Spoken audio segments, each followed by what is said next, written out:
नमस्कार दोस्तों, अभी हम आए हुए हैं कमलेश गुर्जर जी के पास में। और इनकी जो बकरियां हैं आपने इससे पहले वीडियो ज़रूर देखा हुआ है और उसमें हमने बहुत डिटेल से इनके हर एक बकरी को कवर करने की कोशिश करी है। और हमारे बहुत सारे दर्शकों के सवाल थे कि ऐसी बकरियां तैयार कैसे करते हैं। अगर हम देखें बात करें तो इनकी तकरीबन बकरी जो है वो 70-80 किलो से लेकर कुंटल या 1 कुंटल के पार वाली बकरियां भी रहती हैं।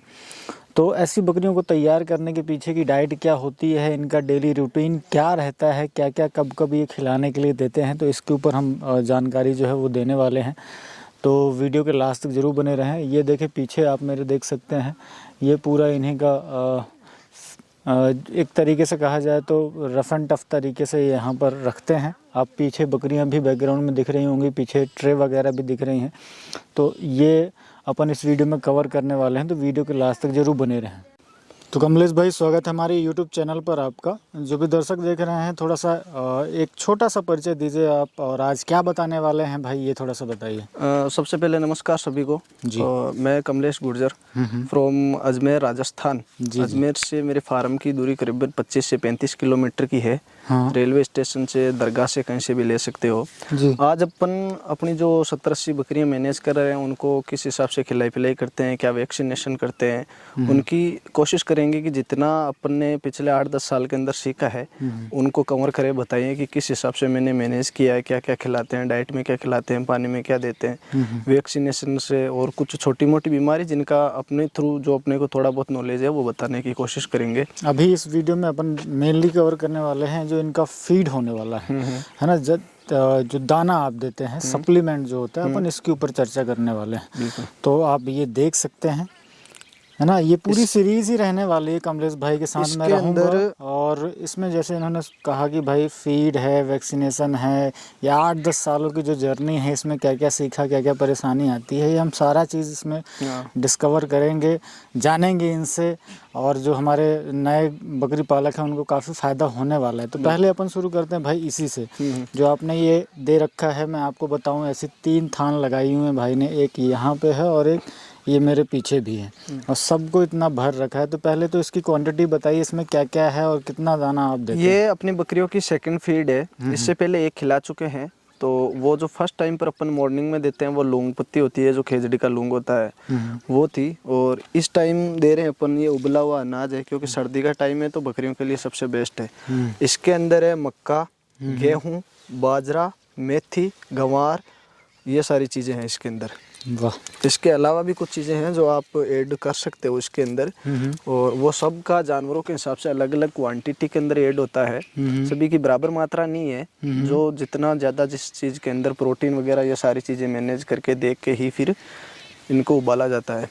ये रात में हम उबालते हैं और सुबह एक नॉर्मल हरी पत्ती खिलाने के बाद जो सेकंड फीड होती है हमारी, वो अपन ये देते हैं। कोशिश करेंगे कि जितना जो अनाज का जो भी फीड है वो शाम के टाइम दे, ताकि बकरी रात भर उसको फिर वो पाचन कर सके, आराम से उसको समय मिल जाएगा। हाँ हाँ, अनाज के लिए। तो ये आप अभी दोपहर के टाइम खिलाते हैं? दोपहर के टाइम खिला रहे हैं। दोपहर के टाइम खिला रहे हैं। और इसमें क्वांटिटी कितनी ली होगी भाई आपने? क्वांटिटी अब इसके अंदर मेरे पास है, देखो करीबन छोटे बड़े सारे जानवर मिला के करीबन 150 जानवर है, बकरियां और उनके बच्चे। तो मैं करीबन 50 केजी के आसपास में बाजरा लेता हूँ, और 25 से 30 केजी गेहूँ लेता हूँ, और 15 से 20 केजी मक्का, और 10-15 केजी मेथी। ये 4 चीज़ें मैं ऐड करता हूँ इसके अंदर। इसके अलावा गंवार वगैरह वो भी थोड़ा बहुत इसमें ऐड कर सकते हो। करते रहते हैं। ये टोटल मतलब 75-80 केजी के आसपास का ये अनाज होता है। उबलने के बाद वो ऑटोमेटिक डबल हो ही जाता है। तो ये सारा हम रात को पूरी रात मतलब शाम का 2-3-4 घंटा जो इनका प्रोसेस होता है अच्छे से उबालते हैं। उसके बाद इसमें डाल के ठंडा करके आराम से बकरियों को खिलाते हैं। तो भाई अब बकरियां आ गई हैं, है ना। मैं इसके थोड़ा सा फ़ायदे और ज़रूर नुकसान भी ऐड करवाना चाहूँगा, क्योंकि जैसे आप तैयार कर रहे हैं तो ये आपका अनुभव है जो हमारे दर्शकों के लिए काफ़ी फ़ायदेमंद तो रहने ही वाला है, परंतु अगर इसको देखकर अगर वो भी किसान अपने यहाँ पर करना चाहते हैं और कुछ अपने यहाँ पर भी खिलाना चाहते हैं तो उसके क्या नुकसान हो सकते हैं, ये भी थोड़ा सा बताइएगा। पहले तो इसके फ़ायदे अपन डिस्कस कर लेते हैं, क्या क्या फ़ायदे होते हैं।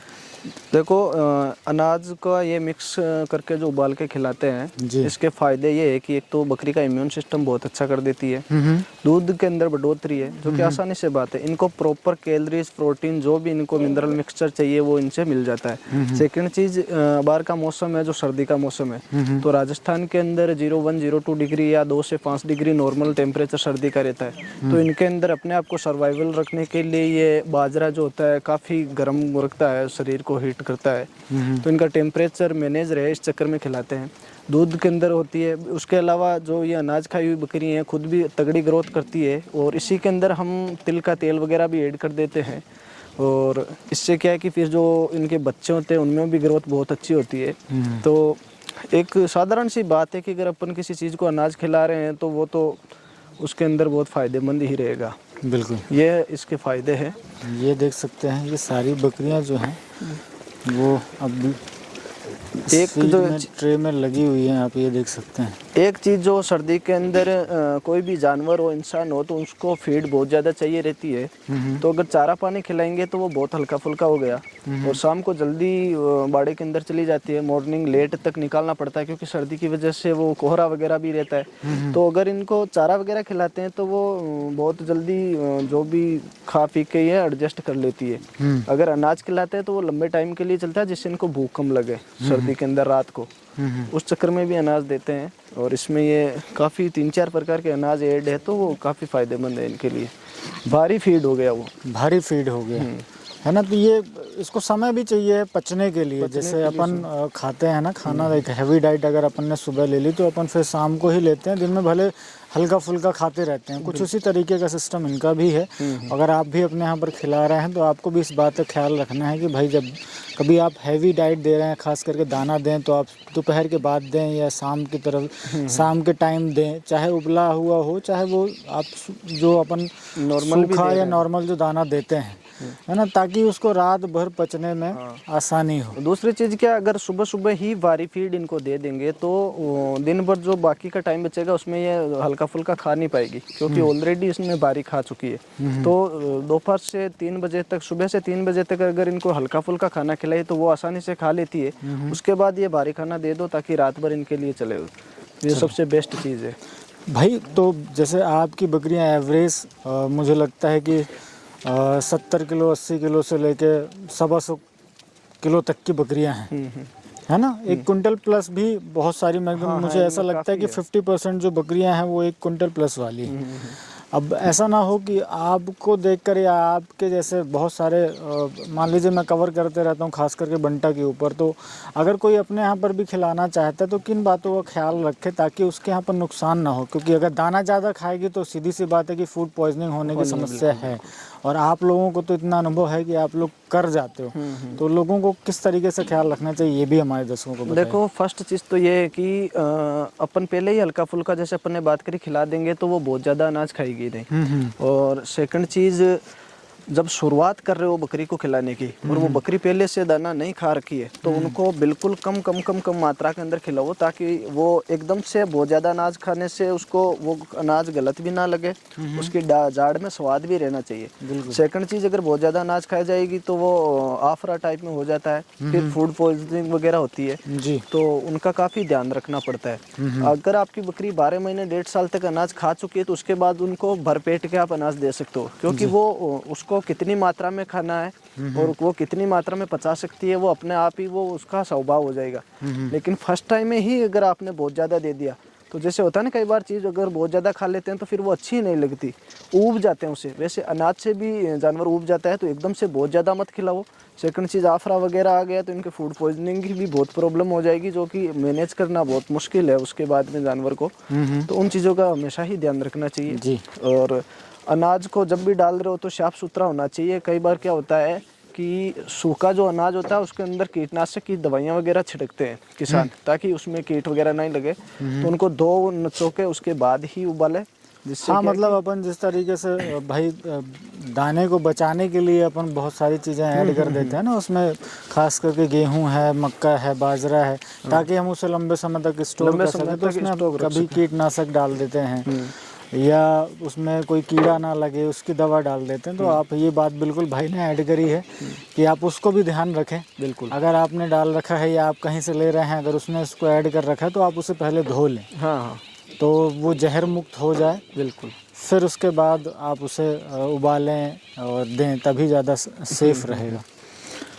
ये चीज़ें हैं, इनका ध्यान रखना बहुत ज़रूरी है। और बाकी आपके पास अधिक जानवर है, जिनमें कोई बूढ़ा जानवर है, मान लो, जो कि आसानी से चारा पानी नहीं पचा पा रहा है, तो उनका विशेष तौर पे ध्यान रखो। उनको एक अलग सेगमेंट के अंदर शिफ्ट कर दो ताकि वो ज़्यादा खाना नहीं खाए। कुछ बकरियों का स्वभाव होता है कि वो एकदम से बहुत ज़्यादा खाती है, तो उनको साइड में रखो ताकि वो एकदम से अनाज खा के आपको कुछ प्रॉब्लम ना कर दे। नहीं तो अनाज का पॉइजन स्टार्ट होने के बाद में मरना ही बहुत है, मतलब 90% चांसेस है कि वो मरेगा जानवर। हाँ, बचाने का 10% ही रहता है। फिर डॉक्टर आइए करे, प्रोसेस में बहुत टाइम लग जाता है, और उसके बाद भी जानवर बचता है तो वो काफ़ी कमज़ोर हो जाता है, फिर अनाज खाता नहीं है। तो इससे अच्छा ये प्रीफर करो कि थोड़ा थोड़ा खिलाइए। दूसरों को देख के, जैसे वीडियो वगैरह में जैसे देखा अपने एकदम से छोड़ दी, लेकिन इनकी एक हैबिट है जो पुराने लंबे टाइम से हमने मैनेज करके अब इनको ऐसा बना दिया है कि ये कितना भी दान में छोड़ देंगे तो ये अपने जितना ये खा सकती है उतना ही खाएगी, जितना ये पचा सकती है उतना ही खाएगी, उससे ज़्यादा खा नहीं पाएगी। तो इन चीज़ों का ध्यान हमेशा रखें। बिल्कुल, बहुत अच्छी बात बताई भाई ने। और लास्ट में मैं एक चीज़ और ऐड करना चाहूँगा भाई, क्वांटिटी की अगर हम बात करें तो लगभग आप कितना ऑफ़र करते होंगे बकरी के हिसाब से? जैसे मैं शुरुआत से बात कर रहा हूँ, अपन ने बताया भी, तो हर एक बकरी के हिसाब से अगर हम देखें तो क्या क्वांटिटी आपकी रहती होगी? तो इनको जो सूखा अनाज होता है वो एक बकरी का तीनों चारों अनाज मिला के हम आधा किलो के आसपास में अनाज कर सकते हैं। उसके अंदर बाजरा, गेहूँ, मेथी, मक्का, और उसके अंदर आप चना वगैरह और गंवार वगैरह भी ऐड कर सकते हो। लेकिन ध्यान रहे कि एक जानवर जब प्रॉपर खाना खाने लग जाए उसके लिए सूखा आधा केजी अनाज काफ़ी है। वो उबलने के बाद 1-1.5 केजी ऑटोमेटिक हो जाता है, बन जाता है, जो कि उनके लिए बहुत है, और इससे ज़्यादा तो फिर खा भी नहीं पाएगी। तो भाई जैसे आपने मुझे शुरुआत से ही बताया कि हम बात कर रहे थे कि सुबह आप उनको ग्वार का भूसा या जो लौंग पत्ती होती है वो आप दे देते हो, फिर बकरी थोड़ी देर रेस्ट करती है, फिर आप दाना देते हो।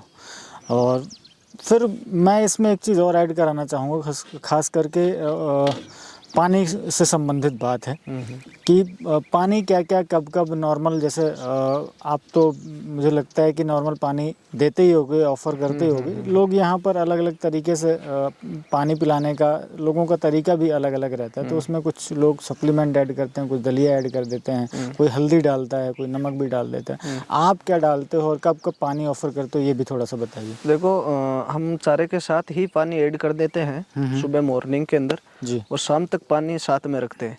तो पानी के अंदर हम 2 प्रकार का पानी रखते हैं, जिसमें एक में के अंदर तो हम काफ़ी चीज़ें मिला रखी हैं। तो इस पानी के अंदर खल है, एक तो जो तिल का खल होता है हमारे इधर, उससे सर्दी के अंदर इनका इम्यून सिस्टम वही सर्दी वाला है, बहुत अच्छा रहता है। सेकंड चीज़, खल से दूध की मात्रा बहुत बढ़ जाती है बकरी के अंदर। उसके अलावा इसके अंदर हल्दी ऐड करते हैं, और जो बांटा आता है अच्छा वाला जिसके अंदर काफ़ी चीज़ें ऐड होती है, वो बांटा वगैरह भी डालते हैं। उसके साथ साथ में पानी के अंदर नमक भी ऐड करते हैं, क्योंकि जब बकरी अनाज खा रही होती है तो उसको नमक की काफ़ी ज़रूरत पड़ती है।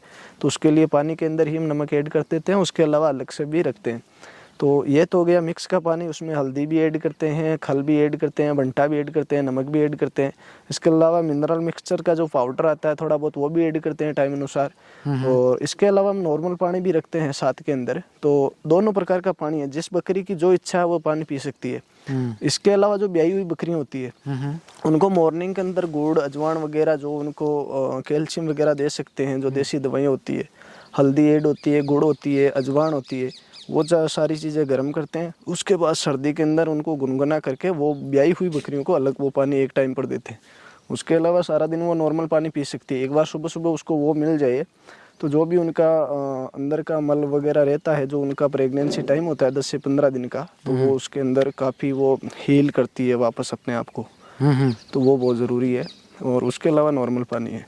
हाँ, उसके ऊपर तो एक डेडिकेटेड अपन वीडियो कर भी सकते हैं कि भाई उसको किस तरीके से देख रेख करें। हाँ, ब्याने से महीने भर पहले से उनकी क्या वो स्टार्ट करते हैं और ब्याने के बाद क्या महीने क्या भर बाद तक की जो प्रक्रिया रहती है उसके ऊपर अपन बात कर लेंगे। इसको थोड़ा सा दिखाए ना। बिल्कुल। अगर इसमें ये देखो इसके अंदर बंटा है पेड़, जिसके अंदर कपास या खल टाइप के अंदर भी है। काफ़ी मिनरल मिक्सचर इसके अंदर ऐड है और खल भी साथ के अंदर है, जो हमारे इधर तिल की खल होती है। बहुत अच्छा। तेल निकालने के बाद जो खल होती है तो वो काफ़ी मदद करती है। ये पानी ले चुकी हैं बकरियां, पी चुकी हैं। हाँ हाँ। और फिर वो जाके फील्ड में घूम के फिर आ जाती हैं, फिर आप दाना देते हैं। घूम फिर के आ जाती है। फिर इसके बाद आप कौन सी वो दोगे भाई? अगर हम सुबह सुबह जैसे लौंगपत्ती देते हैं, उसके बाद अनाज दे दिया तो इनके लिए इनफ है, लेकिन उसके बावजूद भी शाम तक खिलाना है, क्योंकि नॉर्मल खाती है और एक चीज़ खाने के बाद दूसरी चीज़ की जानवर हो या इंसान मांग करता है खाने। तो हम शाम के टाइम पर ग्वार का भूसा देते हैं, मूंगफली का चारा भी दे सकते हो।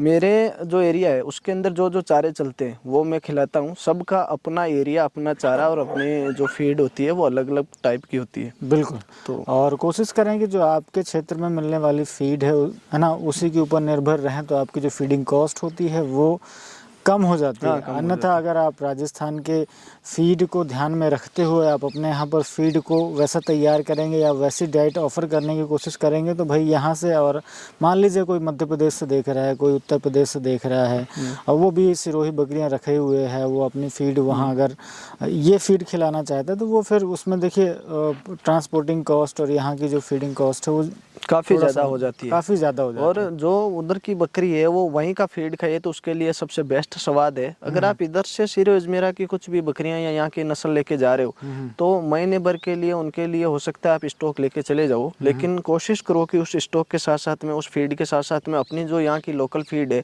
वो ऐड करो और महीने भर के अंदर उनको इस फीड से उस फीड के ऊपर शिफ्ट कर दो। तो वो आपके लिए सबसे बेस्ट रहेगा, बकरियों के लिए सबसे बेस्ट रहेगा, क्योंकि जहाँ की फीड होती है वो वहाँ के इन्वायरमेंट के हिसाब से डली हुई होती है। बिल्कुल। तो वो सबसे बेस्ट है।